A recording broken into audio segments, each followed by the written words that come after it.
Sveiki un laipni lūgti jaunajā video! Es esmu Dženija. Šodien mēs kopā izgatavosim šo mini siltumnīcu no bilžu rāmjiem.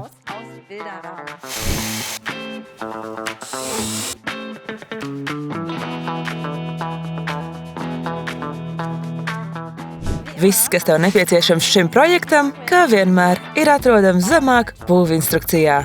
Sākam ar grīdas plātnes zāģēšanu.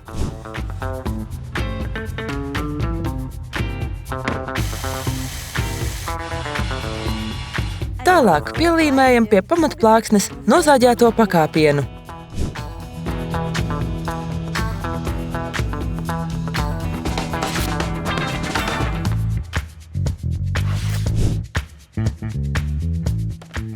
Kamēr līme žūst, mēs parūpējamies par bilžu rāmjiem.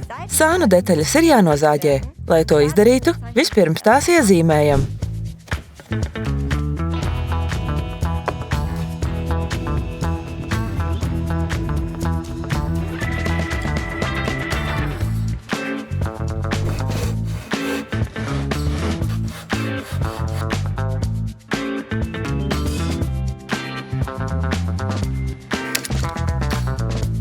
Organisko stiklu es piegriežu ar kancelejas nazi. Tagad varam salīmēt siltumnīcu kopā.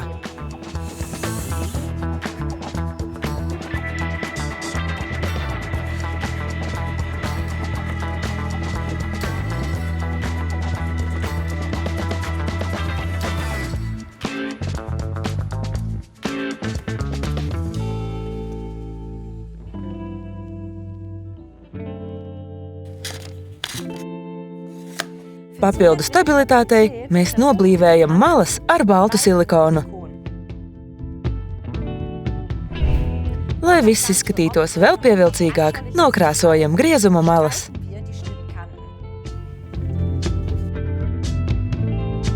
Tagad vēl trūkst eņģu. Es tās novietoju nepieciešamajā vietā un pēc tam stingri pieskrūvēju.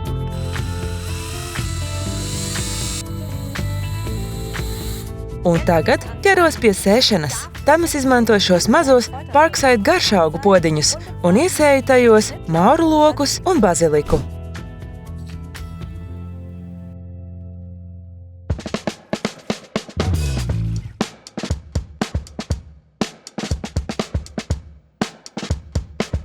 Ja tavi garšaugi izskatās šādi, vari tos novākt. Lai nodrošinātu optimālu gaisa apmaiņu, vislabāk mini siltumnīcu veidināt 2 reizes dienā, katru reizi apmēram 20 minūtes. Bet neatver vāku pārāk bieži, lai lieki nezaudētu siltumu un mitrumu. Ko tu stādīsi savā mini siltumnīcā? Droši ieraksti komentāros. Tu to vari!